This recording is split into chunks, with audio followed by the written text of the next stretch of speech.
Tanzania's foreign minister described the outbreaks of internal violence as a few isolated incidents. Imagine waking up to a landslide election win, only to see your country plunged into chaos and tragedy by nightfall. When democracy is erased and hundreds pay the price, the world must ask, what happened in Tanzania? It was a morning like many others in Tanzania. Warm, clear, alive with the sounds of marketplaces opening and distant radio broadcasts echoing through the streets. On election day, families awoke early, adults dressed with purpose. Children asked curious questions about democracy and the future. There was, underneath the daily ritual, a subtle energy, the hope that change, true change, might finally come. Parents gathered around battered kitchen tables, discussing which polling station would be safest, remembering elections of years gone by, how sometimes disappointment felt inevitable, but hope always returned with the sunrise. Friends in Dar es Salaam exchanged text messages, some lighthearted, some anxious. "We'll meet by the school and walk together," offered one. "Let's be careful, my father says soldiers are already nearby," replied another. Rumors swirled that this election, like too many before it, wouldn't be fair. But for many, the act of voting was more than a political engagement. It was a declaration of existence, of belonging, of the audacity to dream. As the morning progressed, lines formed outside polling stations. Men and women carried official slips, many clutching identity documents close just in case. The air buzzed with anticipation and, beneath the surface, uncertainty. Street vendors hawked roasted peanuts and sweet tea to those waiting in line, their voices a comforting reminder of everyday life. School children watched, eyes wide, learning lessons history could not always teach openly. Everywhere, the past lingered. Older generations traded stories about what democracy once promised and what it had delivered or failed to deliver. Among them were activists who had, over the decades, organized rallies, written pamphlets, and paid the price in arrests, intimidation, or exile. Yet Tanzania, for all its struggles, had never quite lost the sense that participation in elections, however flawed, mattered deeply. Even if the winners always seemed predetermined, even if protests were often met with silence or force, the people still came. This time, the stakes felt higher, the risks sharper. On election day, the government sought to present an image of control and celebration. Trucks flew the national flag. Security officers posed for photos with jubilant citizens. News crews carefully vetted, conducted interviews with those who pledged support for President Samia Suluhu Hassan. Social media feeds filled with filtered images, smiling voters holding up ink-stained fingers accompanied by hashtags promising unity. Privately, skepticism crept in. Opposition parties, fragmented and battered after years of repression, sent last-minute warnings. Prepare for irregularities. Do not trust unofficial numbers. Stay vigilant. International observers noted the heavy police presence around polling sites. Reports circulated about districts where opposition candidates had been removed or detained.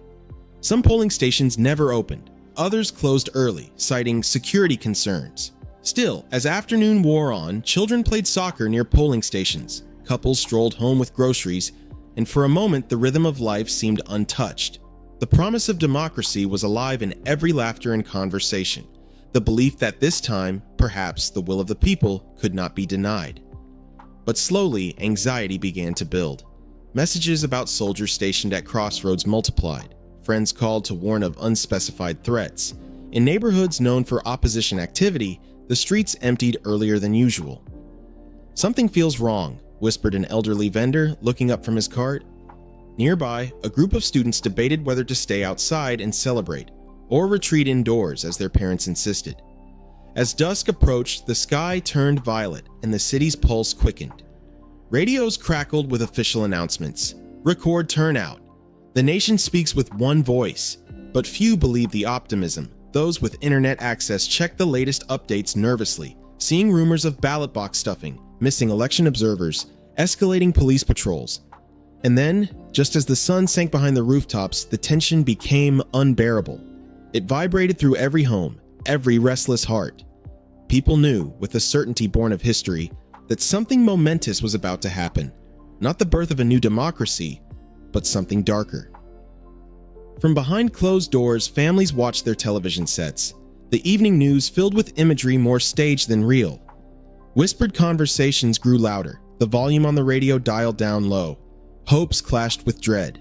This was the last calm before the storm, a day filled with hope, swiftly sliding towards a night that would change Tanzania forever. The rigged election, how 98% was claimed. As midday approached, the anticipation in Tanzania ripened into palpable excitement and nervousness. Crowds thickened at polling stations while local news outlets showed smiling voters holding up ink-stained thumbs. Government observers issued statements praising the orderly proceedings and the enthusiastic turnout. But in hushed tones, citizens traded stories that told a different tale. Across city neighborhoods, some voters claimed they found only one candidate's name on their ballots. In rural districts, opposition monitors were nowhere to be seen. Many, it was whispered, had been arrested the night before or barred from polling places. A few daring citizens posted photos online of deserted stations, sealed ballot boxes stacked in back rooms, and security officers turning away voters who struggled to present government-issued IDs they had never been able to acquire. Social media feeds pulsed with reports from Gen Z activists, ballot papers pre-marked, names scrubbed from rolls, volunteers intimidated into silence. In universities, students streamed videos for as long as the internet allowed. "They say we are free, but freedom does not feel this way," one post read. Another showed a group of young people torn between laughter and disbelief, the slogan, "Democracy is not a magic trick," scribbled on cardboard. As the afternoon gave way to anxious twilight, families gathered near radios and televisions, waiting for results the way they might wait for a storm. At 7:02 p.m., the announcement blazed across every channel and station. President Samia Suluhu Hassan had won with a staggering 98% of the vote.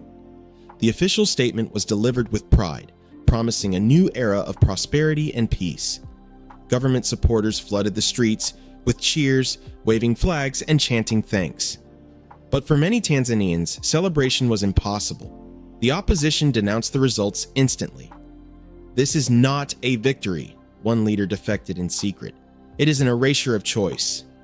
Within minutes, screens filled with angry reactions, not just from defeated candidates, but citizens who knew, by the numbers, by the process, by their lived reality, that something fundamental had failed.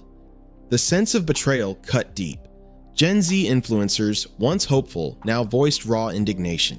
"You cannot claim democracy with a pencil and a tank," one wrote. The truth couldn't be posted or shared for long. As tension reached its breaking point, messages began to disappear, accounts were suspended, internet speed throttled to a crawl. By nightfall, the mask of celebration slipped. Tanzania, bracing for something more than disappointment, teetered on the edge between silence and an uprising. The uprising and crackdown. Blood in the streets. The announcement of a 98% victory struck Tanzania like the first shockwave of an earthquake. Brief, jarring, soon followed by the deeper rumbling of the coming unrest. That night, the voices of dissent spilled from cramped living rooms and whispered phone calls onto the streets. In Dar es Salaam, the city center filled with the drumbeat of footsteps and the quick, nervous energy born from outrage. Flags and protest banners blossomed among the crowd. Chants echoed against concrete buildings, amplified by the hope and fury of young voices. "Tell the world, we will not be erased," cried a university student, waved high in the air by her friends. It was Gen Z, irrepressibly bold, who led the march, their faces gleaming in the light from hundreds of smartphones. Each step, each shout was a message sent out before the blackout descended. Images uploaded, stories shared, calls for help and solidarity born in a digital spring. But Tanzania's government was not unprepared. Riot police poured into city squares in full tactical gear, faces obscured behind visors. They moved with discipline and purpose, a choreography learned and rehearsed since previous crackdowns. Military trucks rolled through intersection after intersection, engines snarling as the night deepened, tires grinding debris and broken glass into the concrete. By 8 p.m., the first blockades went up. Protesters, refusing to yield, linked arms and sang old liberation songs, their defiance a flicker of the independent struggle long retold in the nation's schools. Yet the songs were cut short by the sharp hiss of tear gas. Canisters sailed in arcs above the crowd, bursting on the pavement and releasing clouds that stung the eyes, burned the lungs, and scattered the hopeful. The protesters fled, coughing, their resolve battered but not erased. It wasn't enough. Within the hour, the escalation continued. Police wielded rubber bullets, plastic shields, metal batons. Shouts of pain and anger replaced the chants as some fell and others carried them away. In alleys dimly lit by broken streetlights, women pressed makeshift bandages to wounds, calling for ambulances that would not come. Fires began to burn. Protesters tossed tires and debris into piles and set them alight. The flames illuminated their faces, faces determined and terrified, faces desperate to be seen. In the chaos, Gen Z activists clustered around hotspots of violence, trying to document the truth. One girl live-streamed the search for her missing cousin. Another, a young blogger, narrated the events for an audience that grew by the second, his voice trembling with each report of a new casualty. In the government strongholds, the reaction was swift and cold. Ministry officials met behind locked doors, barking commands into radios. "Contain," they repeated. "Isolate the agitators." Police raided the homes of prominent activists and opposition members, dragging some from their beds and others from late-night strategy sessions. For many, the only warning was the squeal of tires or the smashing of gates. Far from Dar es Salaam, the uprising spread like wildfire. In coastal cities, fishermen joined the struggle for dignity. Inland, miners and teachers and market vendors formed their own front lines. In the borderlands of Mwanza, the crackdown was swift. A peaceful crowd turned deadly as rubber bullets were fired into their midst, scattering protesters into the darkness. But nothing could outpace the violence in the capital. Hospitals filled before midnight, some arriving on foot, others carried by neighbors. Doctors triaged the wounded amid gunshots that continued outside their doors. Nurses whispered prayers as they applied stitches. The innocent and the passionate clustered together, hoping for miracles in a city shaken by betrayal. Social media posts chronicled the horror until, abruptly, they vanished. The government drove its blackout deeper, disabling networks, cutting cell towers, flooding the digital channels with propaganda. Where once there was constant chatter, now there was a deafening silence. The blackout was total. The only sounds were live, raw, and immediate. The shriek of sirens, the crackle of walkie-talkies, the howls of grief from families learning the fate of loved ones. Some tried to appeal to reason. Religious leaders stepped out into the crowd, holding copies of sacred texts and pleading for peace. A child handed a protester a flag, her eyes wide with confusion and awe. Elderly veterans of past struggles pressed coins into the hands of hungry youths, shaking their heads as they watched the violence unfold. "We thought we left this behind," one muttered. "It follows us, always." Within hours, Tanzania had become a nation of barricades. Whole districts were blockaded from the rest of the city, residents adapting quickly to new realities. No groceries delivered, no public transit, no assurance of safety. Supermarkets shuttered their doors as rumors of looting spread. At night, the fires burned even brighter, only to be extinguished with brutality by government forces. The regime's official response was as predictable as it was chilling. Announcements rang out across state radio, repeating the mantra that peace must be restored. Scratchy recordings warned citizens not to participate in illegal gatherings, threatening jail terms, fines, and worse. At 2 a.m., after a particularly violent surge, the Ministry for Home Affairs ordered the military onto the streets, and suddenly, the rebellion faced not just riot police, but hardened soldiers. Machine gun fire replaced the pops of rubber bullets. In the days that followed, the death toll soared. Human rights groups and opposition organizations struggled to count the loss, each report bleak but never quite complete. Whole families vanished, their houses empty except for the echoes of what might have been. In one hospital, a young nurse counted 18 bodies in a single night. Her hands could not stop shaking. Survivors told their stories the only way they could, through hushed voices, encrypted texts, or hurried phone calls to friends abroad. "We were standing, just chanting, when the army arrived," said a student. "We ran, but my friend, he was hit. They dragged him away." Parents clung to their children, teaching them to hide at the sound of a truck's engine or the flash of a uniform at the window. School teachers told their classes to memorize phone numbers and safe words, a lesson most never imagined giving. The scale of the crackdown was so vast that few neighborhoods emerged untouched. Some tried to resist with makeshift barricades and impromptu first aid stations. Others opted for quiet solidarity, refusing to betray neighbors to patrols even under threat. Urban artists painted murals in secret, tributes to the lost and the defiant, and yet, despite the blood and silence, hope poked through. In the midst of fire and fury, neighbors reached out. WhatsApp chains blazed in new forms, linking those stranded by violence to sources of food, medicine, and solace. Gen Z used encrypted apps to coordinate medical supplies and safe houses. Volunteers risked their lives to deliver aid to the wounded. Abroad, the Tanzanian diaspora mobilized, donations, advocacy, and witness. Famous athletes and artists spoke up for their people, wielding the power of eyes and ears beyond the blackout. Human rights defenders lobbied the UN and world governments, distributing testimony lifted from the carnage. In Tanzania, small bands of protesters continued to emerge from the smoke, their chants muted but their conviction undimmed. "We are not numbers," read a sign held by a wounded youth, "and we will not be erased." As dawn broke for the millionth time in Tanzania's long history, the streets remained stained and battered. The uprising was met with merciless force, yet the spirit of resistance endured. The day after the 98% election victory, Tanzania had become not just a nation in mourning, but a nation implacably, indelibly changed. Silenced voices, blackout, censorship, and grief.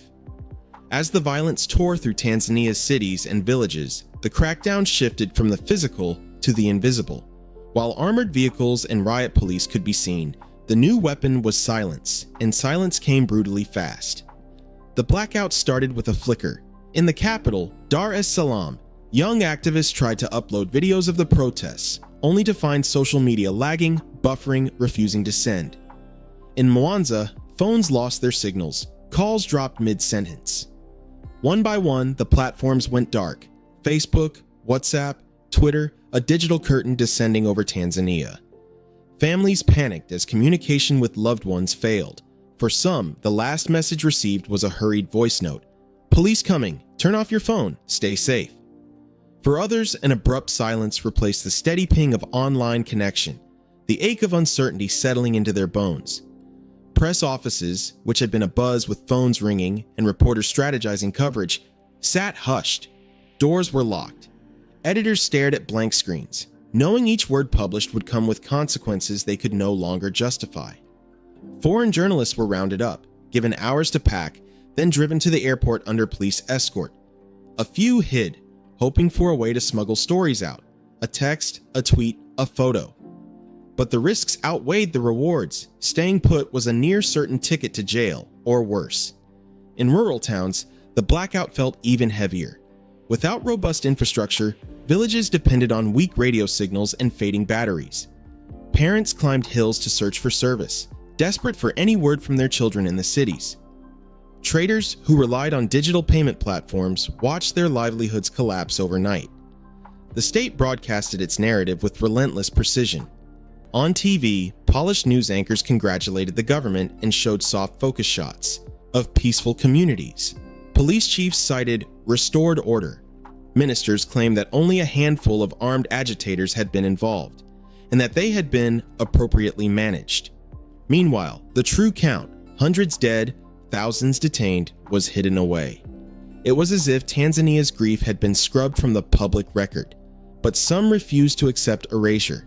In the dead of night, activists gathered at candlelit tables and recorded messages on secret devices, describing the reality outside their windows. Doctors met in hospital basements to tally fatalities and document wounds, gunshots, baton injuries, chemical burns. Their testimonies, passed hand to hand, became the lifeblood of resistance. Community leaders walked from house to house, offering quiet comfort to mourning families. Religious figures led prayers for the departed. Services rushed, unpublicized, lest the authorities see and raid them. The country's grief was raw and heavy. In every household, someone was missing, someone was feared dead. Schools shuttered their doors. Universities canceled exams, not from lack of rigor, but from a terror that students would be targeted for their activism or even their proximity to dissent. Silence reigned in once boisterous classrooms. Some professors risked sending coded messages, encouraging young people to document their lives, to remember. "Without memory, the regime wins," wrote one brave academic. artists found new ways to grieve and protest. In Mwanza, a group of street painters snuck out before dawn and created murals, portraits of the fallen, bright colors defying the darkness, slogans that carried hope and warning. Within hours, many murals were painted over, covered by government crews, but the photos had already spread. In the digital underground, Gen Z became Tanzania's heartbeat. Using encrypted apps and hidden Wi-Fi signals, they coordinated food drops, medical aid, and rescue missions. Their memes, usually playful and bold, turned sharp and wrenching, depicting the absurdity of official unity against the stark bitterness of grief. Messages were broadcast in code, passed in photos of ripped posters, old school notebooks, symbols painted in corners barely visible.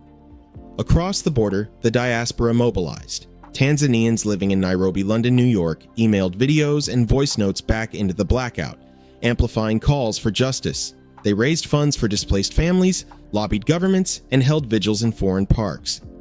Their activism brought Tanzania's pain to the world stage, briefly breaching the official silence.